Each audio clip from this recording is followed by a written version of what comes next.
Hi, it's Alistair McIntyre at Electric Scotland, doing my video for the newsletter this week. This is for March the 2nd, 2018. Essentially, the main thrust I've been doing this current week is working on the Commonwealth countries. I think I mentioned to you last week that I wanted to try and have a page out for every one of our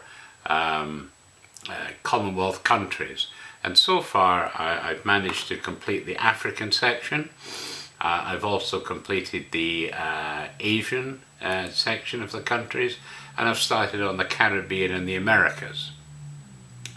So I will say that it's taking quite some time, so I'm really devoting most of my time in this week and probably the next couple of weeks to completing this.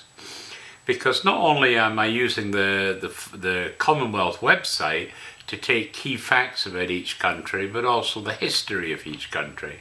And I'm putting a link to the Commonwealth site for that country so you can read about the economics and its culture and stuff of that nature. But I'm also hunting for antiquarian books on the country as well, so that's taking time to find. And when I find good ones, I'm putting them up.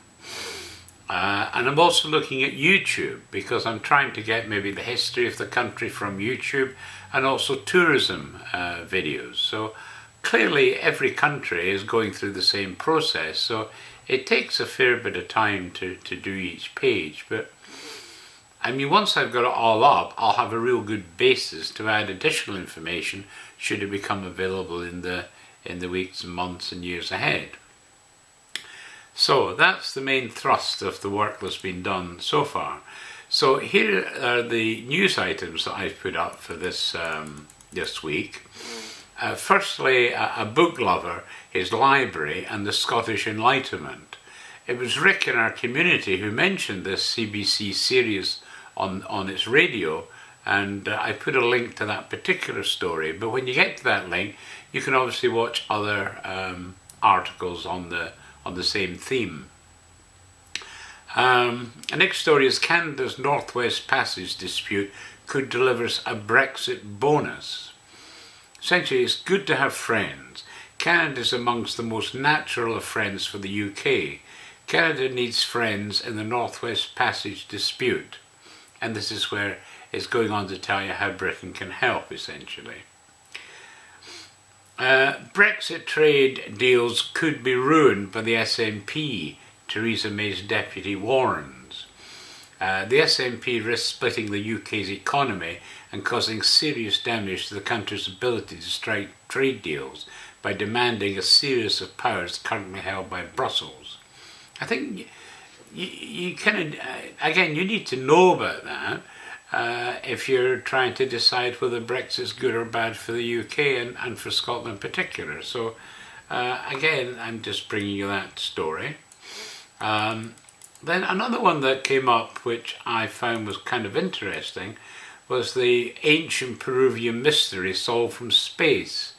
It says these puzzling holes in the arid valleys of southern Peru tell us there was once a flourishing, sophisticated society here. And the reason I was particularly interested in that was that I'm wondering if the same system could not be used in the Middle East, where they have real problems in getting water. So again, I just thought that was really interesting and had applications, I think, maybe also in Africa, where there are water shortages. Next story is, now the fog has lifted, the UK's post-Brexit future looks bright. It says in the 18 months following the Brexit referendum, the forecasts from the Treasury, the Bank of England, the IMF and the OECD were proven wrong. And I think it's important to look at these stories because there's so much doom and gloom floating around the place that I think we need to remind ourselves that Brexit is not necessarily bad. Next story is Britain's trading future. It says the text of the speech delivered by International Trade Secretary Liam Fox at Bloomberg's European HQ in London. So again, it's a positive story there. And then to kind of reinforce that, the story I found was interesting was Dyson hoovers up 801 million profit in Asia spending boom. It says almost 75% of growth comes from growing Far East markets as Dyson sales hit 3.5 billion. Again, Dyson's one that said he'd be perfectly happy to work on WTO terms with the European Union. So what he says has great credit to my way of thinking, and I think we need to follow him. Blitzing the Blob, this is the 5 seekers of Britain's economic success. I've made this the story for this week, so obviously see the bottom of the newsletter for that particular story. Splashing the government's cash will be bad policy and bad politics. This is the UK government is running a surplus on the current budget for the first time since 2002. So again, worthy of a read. The next story is agriculture's digital revolution. Can the digital revolution transform agriculture? And as you well know, agriculture is one of the areas that people are concerned most about in Brexit. So I think it's worthwhile reading that story. Why it's good news when a retail chain goes bust. It says retail failures are painful for the firms, but it's evidence that competition is working. And again, this applies all over the world. You know, if a retail chain goes bust, what's the results? Naturally, we can see lost employment and everything. But again, if you read this one, it's maybe get you a counter view on these kind of things. Then EU's hardball tactics over the Irish border issue risks pushing UK into a corner in the Brexit talks. It says Open Europe's Stephen Booth writes that the UK government could not possibly agree to this EU withdrawal text, which would effectively cede sovereignty over Northern Ireland to Brussels by default. The real reason to worry about Italy's election is the final story I brought in. It says, ahead of Italy's election on March the 4th, investors are most afraid of political change. But it obviously goes into more reasons why people are concerned about the possible results of that election. And again, it's worth having a read at that. Then I've managed to get some other material up. For example, Electric Canadian. I've continued with the volumes for the transactions of the Canadian Society of Civil Engineers, and I've got up the 1926 volume this particular week.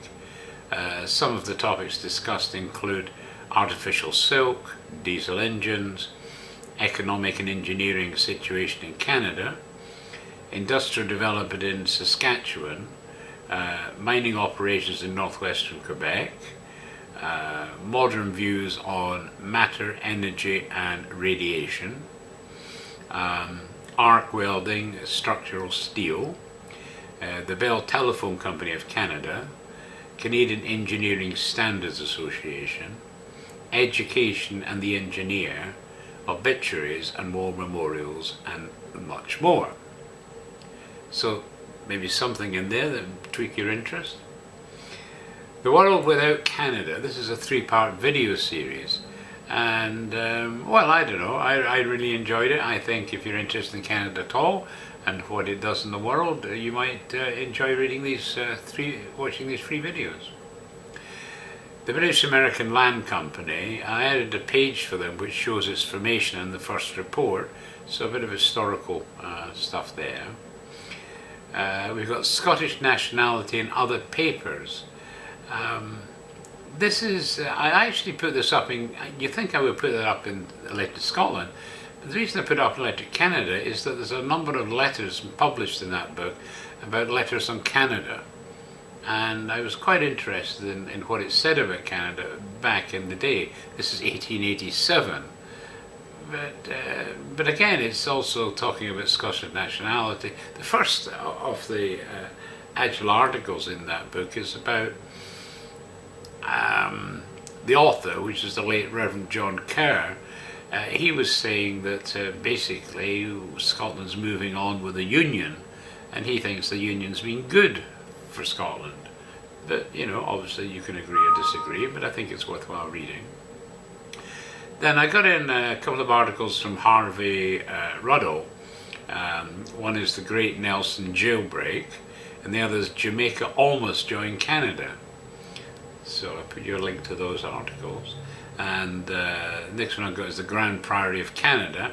I got in a copy of their March 2018 newsletter, which actually gives you a bit of information about the overall O. Smith organisation that they belong to.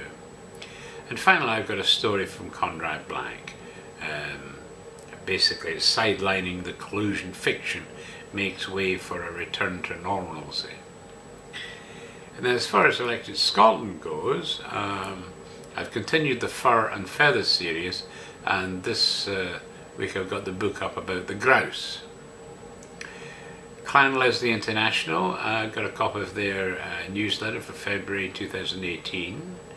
I've got Rules of Golf. Now I already got the Rules of Golf up actually as it happens, but this is from the Leith Rules of Golf Society, and they made a PDF file and also a video about the rules of golf. So I decided to put that PDF file up for you, and I will put the video up. So when you go to our Rules of Golf page, you'll see the video I've added, and at the foot of the page you'll see a link to their PDF file. They're actually looking to raise a little bit more money, not a huge amount, so you might be able to help, because they want to put a statue up of the club captain that basically created the rules of golf. Then I've got a MOG podcast. I'm getting quite happy with MOG. I believe everything I've seen about him and he's talked about makes a lot of sense to me. So I thought you might like to listen to his podcast. You can actually subscribe to his channel, so if you get advice in your email box if he puts another video up or anything like that. So again, I thought you might want to listen to that. We've also got Best Newfangled Family Tree up, which is in section 1 of the March 2018 issue. So that's now available for you to read. And the final part I've got, The Thirsty Sword, is a story of the Norse invasion of Scotland. This is 1262 to 1263 by Robert Leighton, and this was published in 1892. So I've actually added that to my Norwegian page, so if you go towards the foot of that page you'll get a link to the story. And then let's say the story this week is basically Blitzing the Blob. It's by Liz Truss MP, who's the Chief Secretary of the Treasury. So I thought it was kind of interesting story, and I hope you might enjoy a read of that. So that's essentially it. I'll put a link obviously below this video to the newsletter itself. So if any of that tweak your interest, just download the newsletter, get the link, and have a read. And I think we're looking for a lot of snow tonight and tomorrow in Canada here, and I see Scotland's been hammered by snow. So looks like we're all getting snowy weather at the moment. Okay, that's it. Thanks for listening, and look forward to any comments you want to make. Thanks.